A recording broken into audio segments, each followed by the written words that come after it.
Hey everyone, welcome back to Night English Radio. Hi, guys. Thanks for being here with us today. I hope you're all having a relaxing evening. Or maybe you're about to go to sleep. Yeah, this is a perfect topic for a calm conversation. Definitely. Nothing too serious, but something very real. Today, we're going to talk about tipping culture. Yeah, something that sounds simple, but is actually pretty confusing.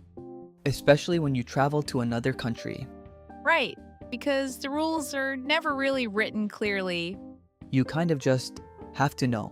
Or pretend that you know. Exactly. So, I want to share something that happened to me recently. Okay, I'm listening.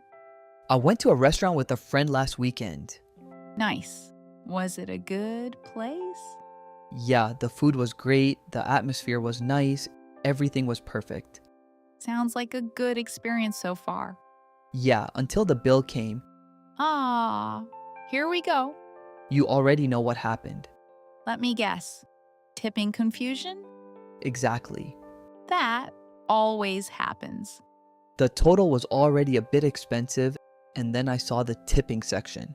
And suddenly you have to do math. Yeah, and I'm not good at math under pressure. Same here. My brain just freezes. I was staring at the receipt for like 10 seconds. That's a long time in that situation. It felt like forever. Did your friend notice? Yeah, and he was like, "Are you okay?" That makes it even worse. Exactly. Then I started whispering, "How much should we tip?" That's so relatable. And he said, "I don't know either." So both of you were confused. Yeah, two confused people trying to act confident. That's actually kind of funny. In the end, we just chose a number and hoped it was okay. Honestly, I think that's what most people do. So, tipping culture really depends on the country. Yeah, it's very different from place to place. For example, in the United States, tipping is expected, Not just expected, it's almost required. usually around 15 to 20%, And sometimes even more if the service is great. right? And if you don't tip, it can be seen as rude. Or even disrespectful. But in Japan, it's completely different. Yeah, tipping is not part of the culture at all.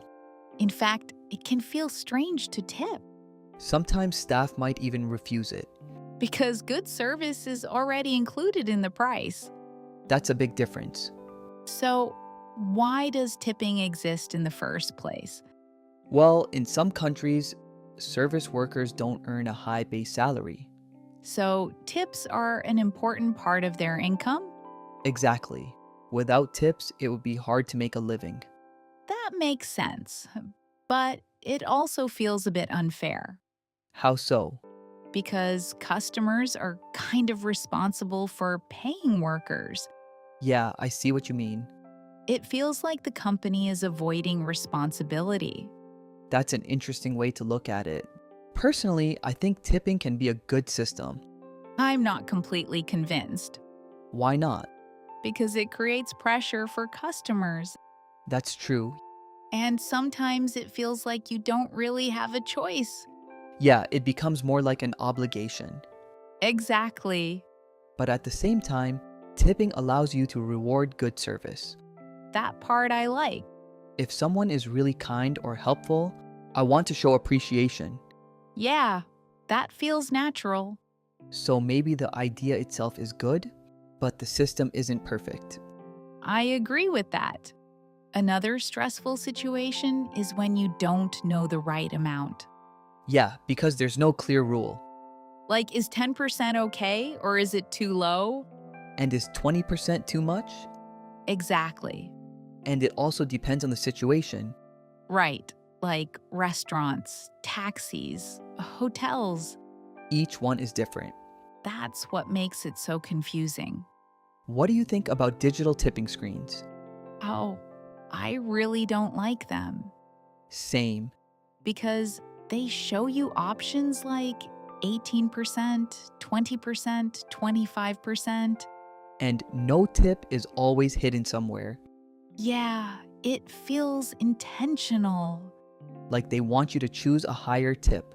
And someone is watching you choose. That's the worst part. I feel so uncomfortable. Me too. I feel judged. So, what can we do about all this confusion? I think the best thing is to learn before you go. Yeah, a little research can help a lot.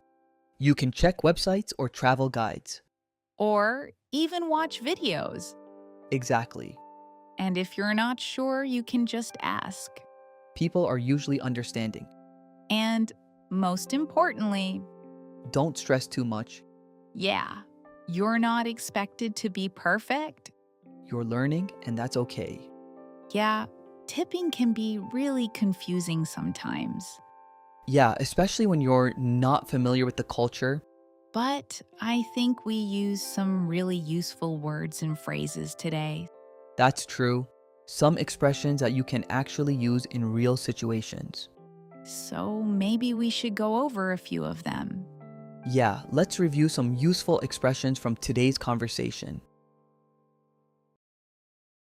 Okay, let's start with awkward. Yeah, this is a super useful word. Awkward describes a situation that feels uncomfortable or a bit strange. For example, if there's silence in a conversation, you might say, that was awkward. Yeah, it's often used for social situations. Like when you don't know what to say or when something feels off. Next is rely on.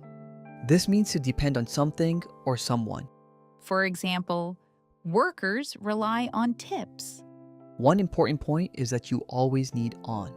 Yeah, you can't just say rely by itself. Next, we have make a living. This means to earn money to live your life. For example, it's hard to make a living without tips. Yeah, it doesn't just mean money. It has more of a living your life feeling. Next is feel guilty. This means to feel bad about something you did or didn't do. For example, I feel guilty if I don't tip. And remember, we usually say feel guilty, not just guilty. Next is be expected. This means something is considered normal or required. For example, tipping is expected here. Yeah, it's not always a strict rule, but people still expect it. Next is be seen as. This means how something is viewed by others. For example, not tipping can be seen as rude. It's a great way to talk about other people's opinions. Finally, social pressure. This means the pressure you feel from people around you. For example, I felt social pressure to leave a tip. Yeah, even if you don't want to do something, you feel like you have to. Alright, that's it for today's Night English Radio. We hope you enjoyed today's conversation. And hopefully you picked up a few useful expressions too. Thanks for listening, and we'll see you next time. Good night, everyone.